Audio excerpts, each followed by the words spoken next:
Thanks for being here. Welcome, everybody.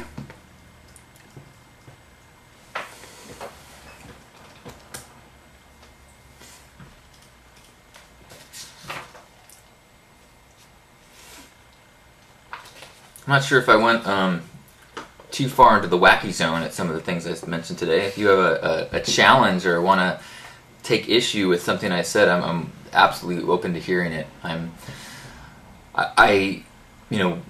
What I was mentioning about that my ideas of reincarnation or karma, these are shifting constantly. Like anytime I say this is what I believe, what I'm really saying is at this moment right now, this is the best that I can figure out from what makes sense to me. All the while being very aware that my vantage point for this understanding is ridiculously small. And so I'm very swayed by human desires for, make things making sense. I'm swayed by my own selfish needs, whatever, whether I'm conscious of them or not. And so, as I go through life and grow and learn, some things that once made total sense erode, and some things that seemed a huge mystery just make absolute sense now. And those things are fluid. There's very little, the difference between belief and faith. I love this idea. I think I was listening to Alan Watts talk about this, that a belief is when you have an idea of the universe and then you make sure that reality fits it. So the example of some Christian churches that have a belief about homosexuality or have a belief about I can't think of an example. Something that's right and wrong. Then it has or evolution.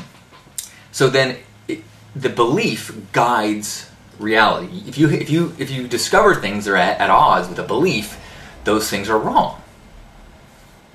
Whereas faith is the belief that everything works out like it should.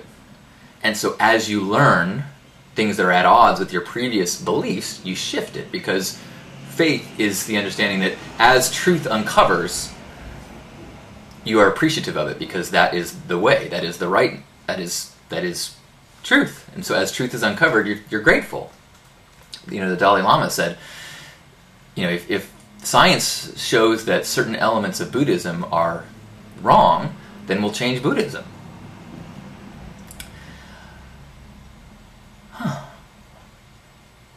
I think it's a lot, in some ways it can be tough to have your foundation be fluid. At other times I think it's so comforting to know that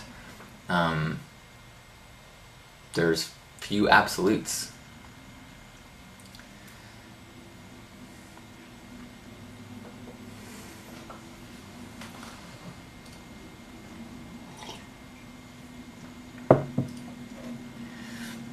Rowing with the flow. Welcome, Redskin.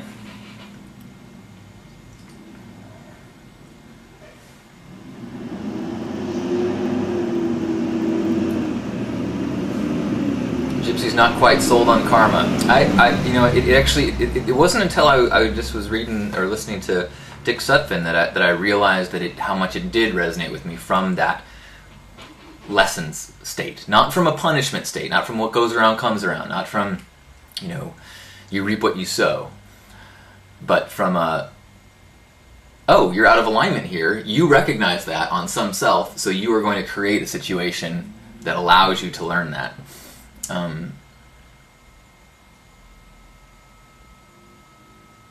That makes more sense to me.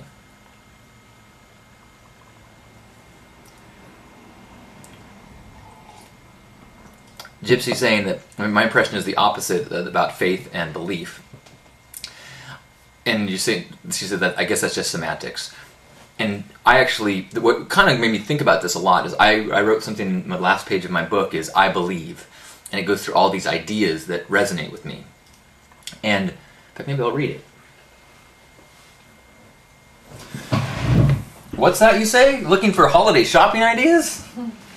Love More, Fear Less is available. I think I have a copy of it around here.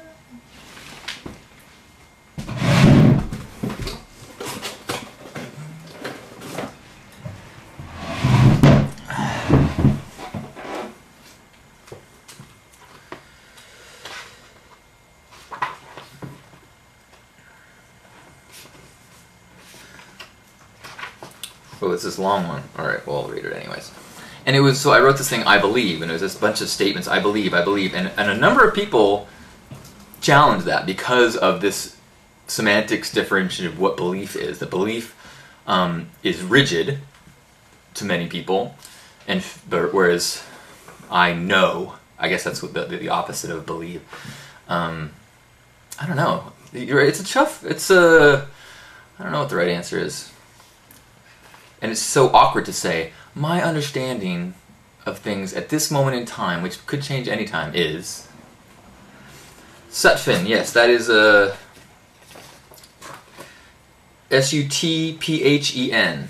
This is the book I just got. It's actually, I didn't realize in the audio version of it, it doesn't, it's just a series of lessons or ideas.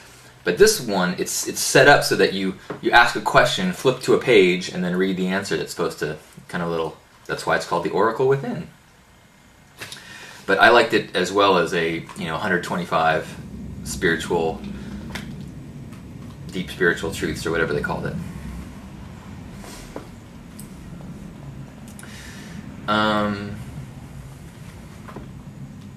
Did I buy this copy?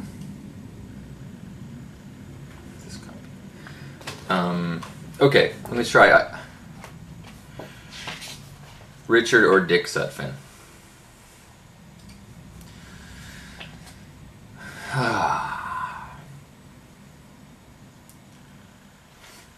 And if you can, listen to some of his audio stuff, his hypnosis things, which, by the way, I mentioned it earlier, but I'm really working to take advantage of hypnosis more. There's a few things that I listen to repeatedly, like the 4-hour sleeping thing, that I woke up 4 hours later. I'm like, how can that be? But another one that I listen to a lot is it's called The Secret. What's it called? The Secret of the Universal Mind, I think. And it's a hypnosis-y kind of message about just saying that you are part of this universal mind. The truth, answers that you're looking for on their way to you. It's very positive and it's something that I listen to, or used to listen to a lot when I would go to sleep. And I think it makes a real difference in terms of shifting your positivity and shifting your openness to miracles and things. And I think that's important. Based on the very concept of hypnosis, you need to be open to something happening for it to be possible.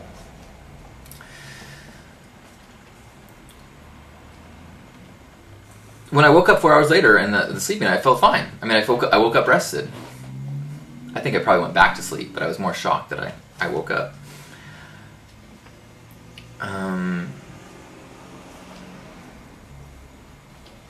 Creeping Jenny, have I thought about speaking to teenagers? Well, it's funny that you say that, because a week ago, on a single day, I received 2 checks in the mail. One was from Lulu Publishing for royalties on my book, and the other was for the booking fee for a talk that I'm giving to teenagers next May. So in one day I became a professional writer and speaker. Now, it's about enough money to get a sandwich, and but that's not the point. It's the direction, not the distance. So one of the challenges that I run across with speaking with teenagers is that I have not led a lily white life of purity. And so I've actually been uninvited to speak from a high school once they looked at my Wikipedia page and saw that I had a chapter in the adult industry. And they're like, oh, no, we can't. Sorry, the parents will go crazy. So, and I get it. I personally can see how you can separate adult topics and child topics. I know that many adults have sex and do not talk about that or do that in front of children. However, some people feel like if you do one thing publicly, you lose the ability for discernment. And the truth is, I have not been caught exposing myself to children in like 2 years. Oh wait, no, I've never done that. Never done that. I agree that you know, I think it puts me in a better place to speak to things for kids. And in fact, you know, a teenager that thinks, you know, what do you know? You know, it's like, well, I may not have experienced the exact same things that you're experiencing, but I'm no stranger to the living on the edge and some crazy experiences, and we may call it something different, but I would guess that if you can tell me something that you're going through, I've had something close.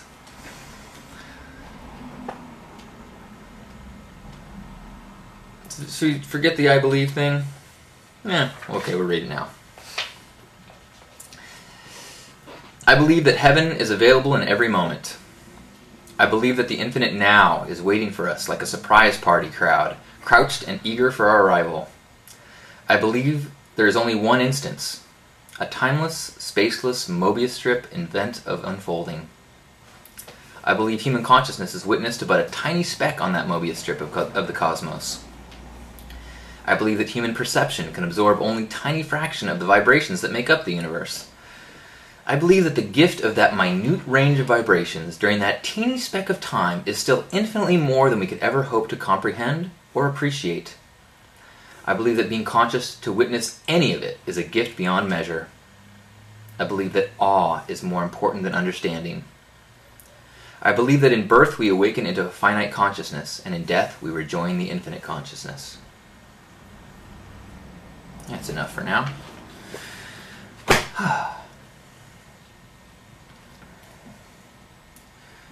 Teenagers think about sex about 9 times every 9 seconds. Wow, that explains a lot about why I never wore sweatpants when I was younger. And I think the guys know what I'm talking about.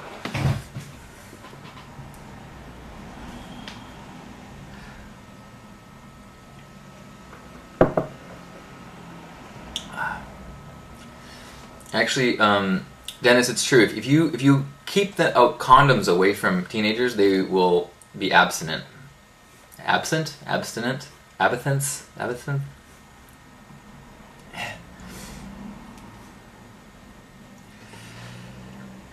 You know, one of the things I've become aware of as I age is that I've noticed my libido and my has reduced. You know, there was a time when I was thinking about sex 9 times every 9 seconds, and now I certainly can postpone or go through phases or have to kind of you know, I used to be that I would when I was a teenager, I remember before I would go to a party, I would masturbate first so that just in case I hooked up with a girl, that I wouldn't come too quickly. Now, I would do this far before I ever had sex with anyone. I was so scared and paranoid about being a fast, too quickly chauvinist man. Kind of had that leaked into my head that was a very insensitive, non-feminist thing to do, to not please your partner. So I got freaked out about it. To the point that when I got a little older and actually was having sex, I rarely climaxed because I was just in a state of freak out and stress and worry. And that was an unusual thing to have to explain to women. First of all, this is a woman who, for whatever reason, through guilt or pity or whatever, had agreed to have sex with me. And I had to explain that, oh, it's very possible that I might not climax. To which I had, some women would be like, oh, well, that's not going to be a problem. And I'm like, oh, this is going to be awkward. Because, especially girls who've only been with teenage boys, the concept of not climaxing is a pretty foreign one. And so it can be a big ego bruise to think that, I'm not pretty enough, or I don't turn you on, or whatever the case is. So I'd always like, oh, no, I'm sorry, no, I'm gay. That's all this is. This is if you could turn around, I might be able to pretend. No, I never said that.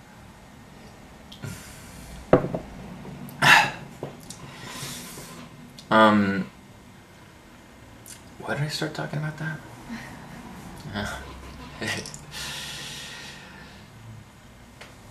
So,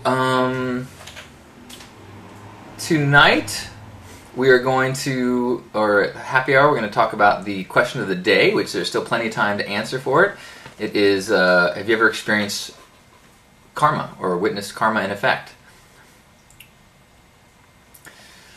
Right, I was discussing speaking to teens, so I quickly demonstrated why a high school might want to not have me there. Damn it!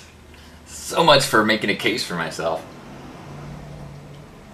I'm the Dr. Ruth of... People still know who Dr. Ruth is? That was a while ago. Salsa. Wait. Sala.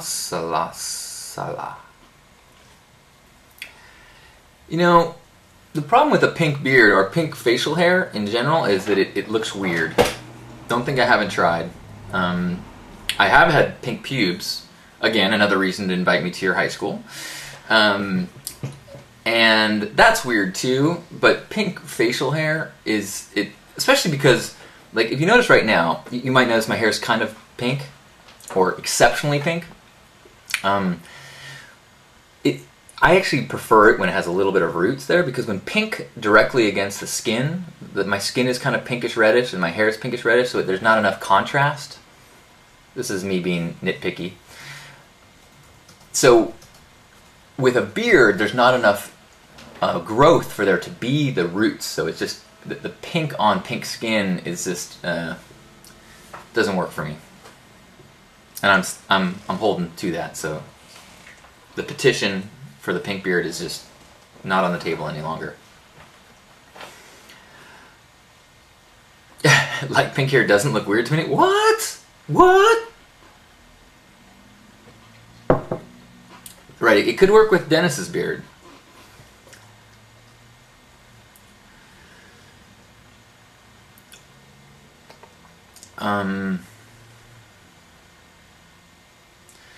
It does catch people's attention. In fact, it's so bright right now.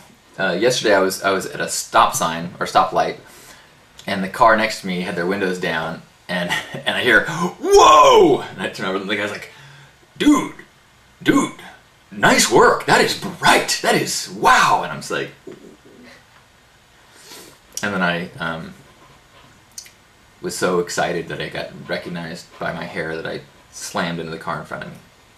No, I haven't been in a car accident in a long time.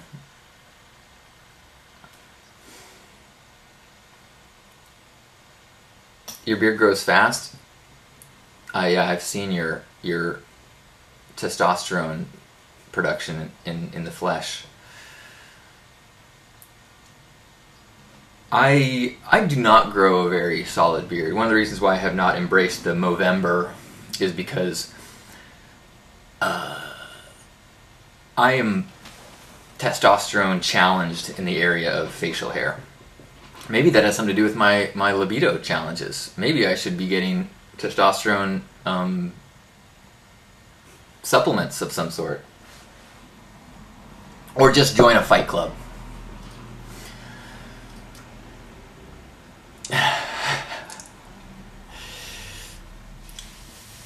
Speaking of arm hair, I don't know if you can, I've told you this before, but I've got one blonde arm and one brown arm.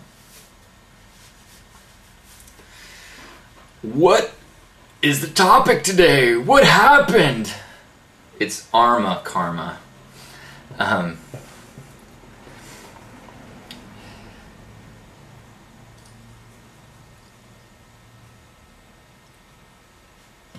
So you grow your arm hair fast. Do you shave it or oh, fire fleshing? Ah, cool. I trim mine with my clippers, and I have a little hamster patch on my back that I trim as well.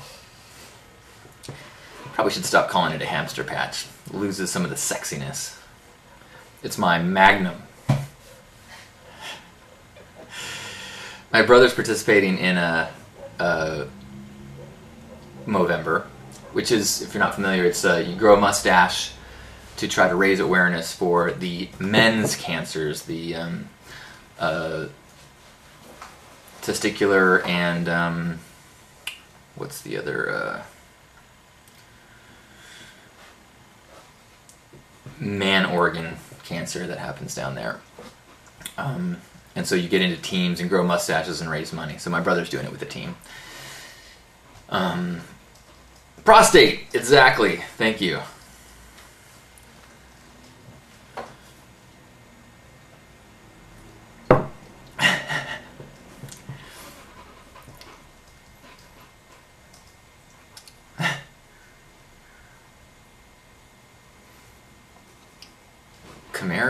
Chimera genetics on Wikipedia. Ooh.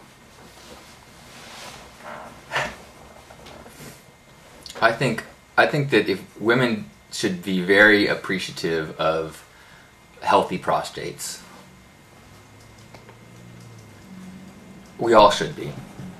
In fact, I'm gonna get t-shirts made up that say "Love your prostate." No, love my prostate.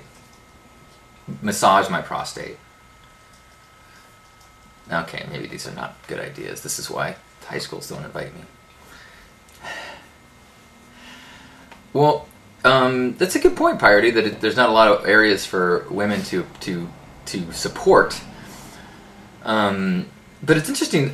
My understanding is that the number of people who suffer from testicular or prostate cancer is actually significantly higher than breast cancer. Is that right, or am I understanding that wrong? So while there's a fairly massive movement for breast cancer awareness, there is a comparably small amount of awareness. So, but I like the idea of the Sharpie mustache, or maybe even like those truck balls that you get on the back of your car. That could be a way to support. Anybody watch Sons of Anarchy? There's a character there named Half Sack who lost a ball in the in Afghanistan, I believe, and so he decides that he's gonna feel more like a man and get an implant. And oh, I don't want to give it away.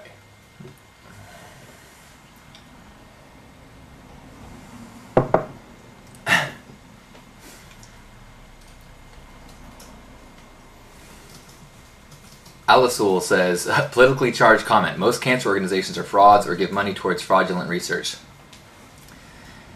You know, that is I've heard a lot of bummer information about that same thing.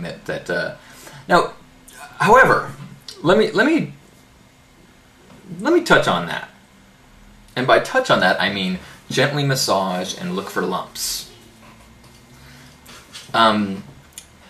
So I've been involved with companies that have done work with the Susan B. Komen Foundation. And I struggled a lot with this as a charity because it seemed like a huge amount of their budget has to do with creating the event, you know, and fundraising for the event and marketing for the event. Much less about research. And at first I was really challenged by that. But then I realized how important the event was for a lot of people. And that for many people, this 3-day walk, surrounded by people that are in the same mindset, that are struggling with some of the same things, that are empowering and supporting one another, dressed differently and acting differently, and that can be hugely important. Not to cure anything, simply to feel connected and find joy and support. In the same way that going to Burning Man gives me joy and support by being around people with like-minded ideas and expressions and pink outfits. And so I think that I let go of some of my frustration with what's the point of all this research or this money being raised if it's not to research, because actually there are other things that are as important as solutions, and some of that is coping and community. I think that's good too. Very good. Parody says that the problem is that they're saying that they aren't saying it's for community. They're saying it's for research. Yeah, that's pretty. I get that. That's a bummer. Because you feel like, yay, I raised all this money, and we got this team, and we're doing it to help so and so. And unsure how much help that's actually doing. Again, sometimes being able to feel like you're helping is priceless. Having it being done under being tricked to feel that way, maybe not so good. Which is why I'd like to invite you on my 3-day walk, which is to raise money for my apartment. We're very upfront. I'd like a new couch. My IKEA bed is all like collapsing, and so we're going to do fundraising to... It's a pink walk of sorts.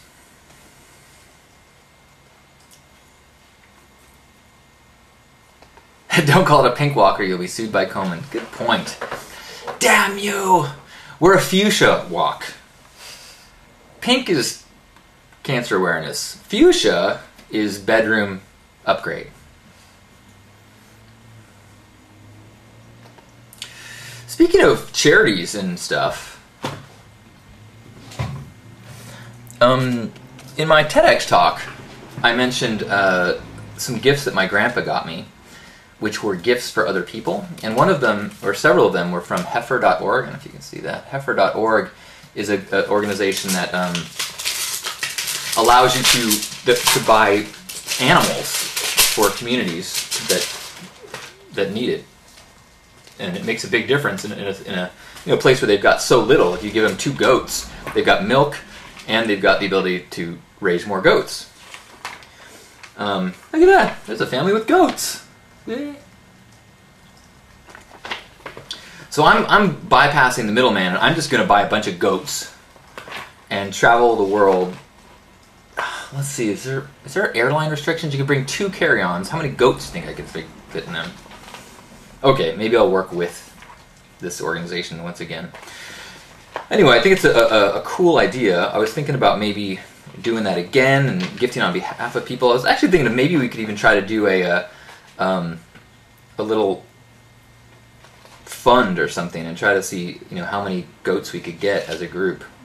Maybe I'll think about that this week and we'll talk about it next week. Cool?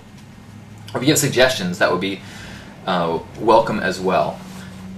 Obviously, anytime you go through an organization that sends out mailings, then a huge percentage of their budget is about fundraising, and that's frustrating, but it's the way that world works. So along those lines, if somebody knows a way to put money directly in the hands of a goat herder or something like that, maybe pass it on and we'll see what we can do. It's this kind of balance of how much can we, if someone sends you an email saying, I'm a goat herder, or I distribute goats in South America, send me a check. Actually, no, money order, please. Like, I don't know. Is my karma getting the best of me? And scene. Thank you for being here. Yes, heifer.org is Heifer.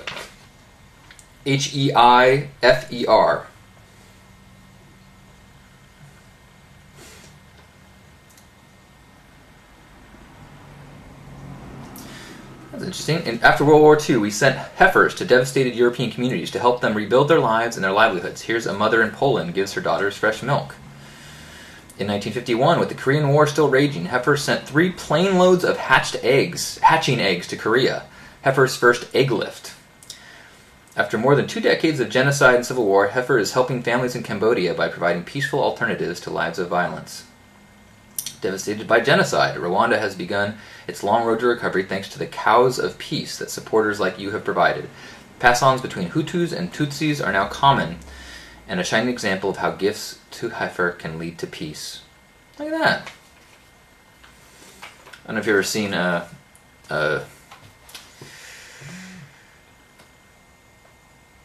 Louis, what's his name? He's talking about getting on a plane and being in first class and seeing a serviceman coming through, and he, thought to himself, I should give up my seat. I should let this, service enlisted guy have my first class seat. That would be the right thing to do.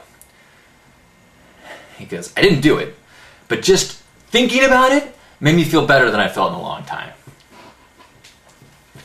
So I'm just going to think about the nice things that we can do with heifer.org. Okay, we'll do something, but we'll talk about it next week and figure out the best way. And if anybody has suggestions, try to share those. And answer the question of the day about karma. And maybe see some people tonight or this afternoon for happy hour. If you're in San Diego, this next weekend is First Saturdays. So join us in San Diego or San Francisco. I think the first weekend in Abbotsford is going on next weekend. So, yay!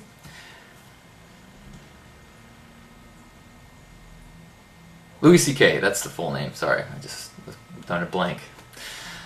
So, thank you for being here. I am so jazzed and overjoyed and karmically blissed out that we get to have this opportunity. I love you. Have a great day.